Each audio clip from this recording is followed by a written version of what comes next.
হাসিনাকে দেশে ফেরাতে আওয়ামী লীগের নতুন পরিকল্পনা। রিয়াদের নেতৃত্বে আওয়ামী লীগের আরেক এমপির কাছ থেকে নেওয়া হয় ৫ কোটি টাকার চেক। সালমান এফ রহমানকে ১০০ কোটি টাকা জরিমানা। পুঁজিবাজারে আজীবন নিষিদ্ধ। সংসদীয় আসন বাড়ছে গাজীপুরে, কমছে বাগেরহাটে, জানালো ইসি। গত ৮ আগস্ট ড. মোহাম্মদ ইউনূসের নেতৃত্বে অন্তর্বর্তী সরকার গঠনের পর থেকেই চলছিল একের পর এক ষড়যন্ত্র। নানামুখী অপতৎপরতার মাধ্যমে নতুন সরকারকে ব্যর্থ করার সর্বাত্মক প্রচেষ্টা চালিয়েছিল পরাজিত শক্তি। সব ধরনের পরিকল্পনা ব্যর্থ হওয়ার পর নতুন করে সক্রিয় হয়ে উঠেছে কার্যত নিষিদ্ধ দল আওয়ামী লীগ।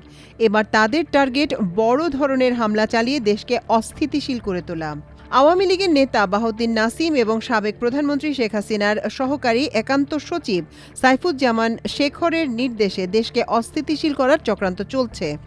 অনাকাঙ্ক্ষিত ঘটনা কিভাবে ঘটবে, ঘটনার পর কিভাবে পালাবে, শেখ হাসিনাকে কিভাবে দেশে ফিরিয়ে আনবে, জনসমাগম কোথায় ঘটবে প্রভৃতি বিষয়ে এরই মধ্যে একটি প্রশিক্ষণ কর্মসূচি সম্পন্ন করেছে কার্যত নিষিদ্ধ আওয়ামী লীগ।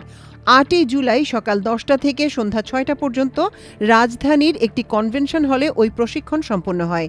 সেখানে অংশ নেন ৪০০ নেতাকর্মী। নির্দেশদাতা শেখর এবং নাসিম বিদেশে পলাতক থাকলেও আওয়ামী লীগ নেতা সোহেল রানা ও শামীমা নাসরিন শম্পার নেতৃত্বে নাশকতার ছক হচ্ছিল। তাদের পরিকল্পনা ছিল শাহবাগে বসার। এছাড়া ষড়যন্ত্রের মাধ্যমে দেশকে অস্থিতিশীল করে শেখ হাসিনাকে দেশে ফিরিয়ে আনার পরিকল্পনাও তাদের ছিল। পরিকল্পনায় যুক্ত শম্পা, সোহেল রানা সহ ঢাকা থেকে ১৪ জনকে সন্ত্রাস বিরোধী আইনে গ্রেপ্তার করার পর ২ দফায় রিমান্ডে নেওয়া হয়েছে। এছাড়া সারা দেশে আরও বেশ কিছু গ্রেপ্তার করা হয়। সূত্র জানায়, কনভেনশন হলটি বুকিং করেন শামীমা নাসরিন শম্পা। তার বাড়ি গোপালগঞ্জে। তিনি আওয়ামী লীগের রাজনীতির সঙ্গে জড়িত। জনশক্তির রপ্তানিকারক প্রতিষ্ঠানের আড়ালে তিনি ভাড়া নেন কনভেনশন হল। ভাড়া নেওয়ার সময় বলা হয় তারা বিদেশে জনশক্তি রপ্তানি করবেন, এজন্য কিছু লোককে প্রশিক্ষণ দিতে হবে। এ পরিকল্পনার মাস্টার মাইন্ড হলেন সোহেল রানা। তিনি যুবলীগের রাজনীতির সঙ্গে জড়িত, বাড়ি বরগুনায়। সূত্র জানায়, প্রশিক্ষণ কর্মসূচিতে যোগ দেন সারা দেশ থেকে আওয়ামী লীগ, ছাত্রলীগ, যুবলীগের ৪০০ জন নেতাকর্মী। রেজিস্ট্রেশন কার্যক্রম সম্পন্ন করার সময় এক একজন ব্যবহার করেন এক এক ছদ্মনাম। কারো পরিচয় দেওয়া হয় রাজমিস্ত্রি, কেউ কার্পেন্টার, কাউকে বানানো হয় বাগান পরিচর্যাকারী বা অন্যান্য শ্রমজীবী।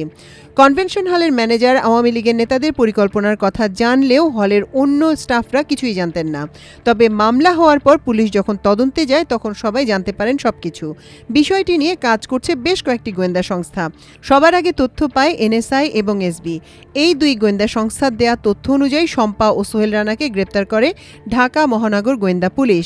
পরদিন সন্ত্রাস বিরোধী আইনে তাদের বিরুদ্ধে মামলা হয় রাজধানীর ভাটারা থানায়।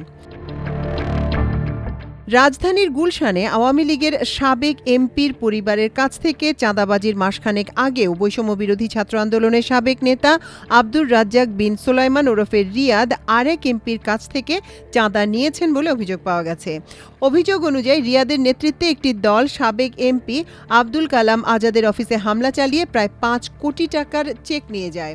পুলিশ ও সাবেক এমপি আব্দুল কালাম আজাদের তথ্যানুসারে রিমান্ডে থাকা অবস্থায় রিয়াদের বাসা থেকে জব্দ হওয়া ২ কোটি ২৫ লাখ টাকার চেক আজাদের বলে জানা গেছে।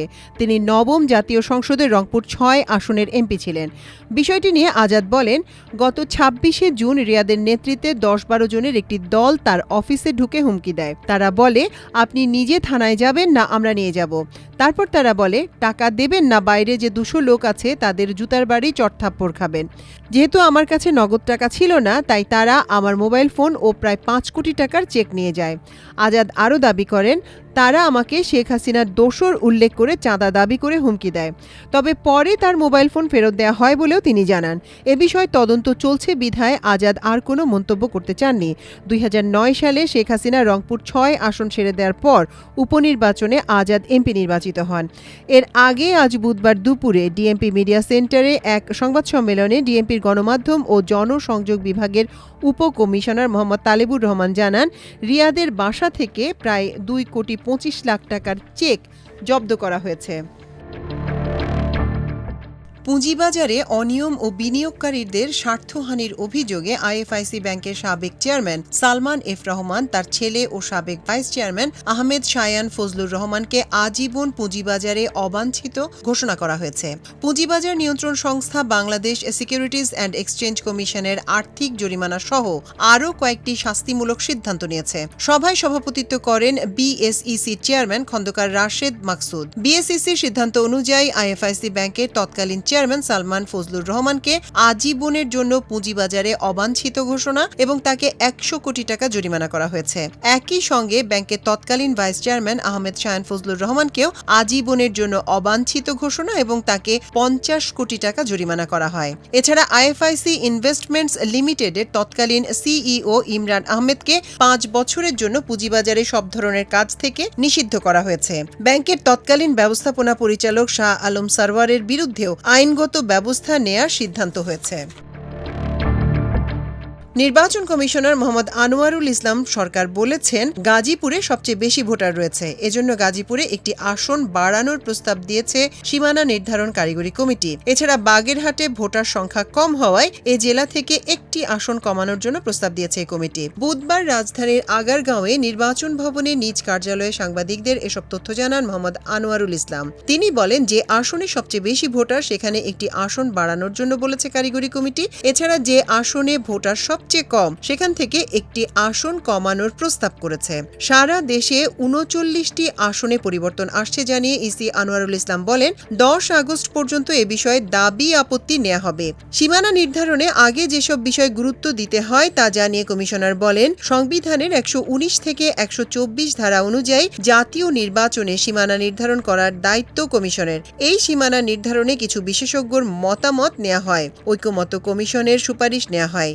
একটি বিশেষজ্ঞ কমিটি গঠন করা হয়। নানা বিষয় গুরুত্ব দিয়ে সীমানা নির্ধারণ করা হয়। ২০২২ সালের জনশুমারির কিছু তথ্য নেওয়া হয়। ত্রয়োদশ জাতীয় সংসদ নির্বাচনে সীমানা নির্ধারণ বিষয়ে তিনি বলেন, সীমানা পুনর্নির্ধারণের গেজেট প্রকাশের অনুমতি দিয়েছে ইসি। আগামীকালের মধ্যেই তা প্রকাশ করা হবে।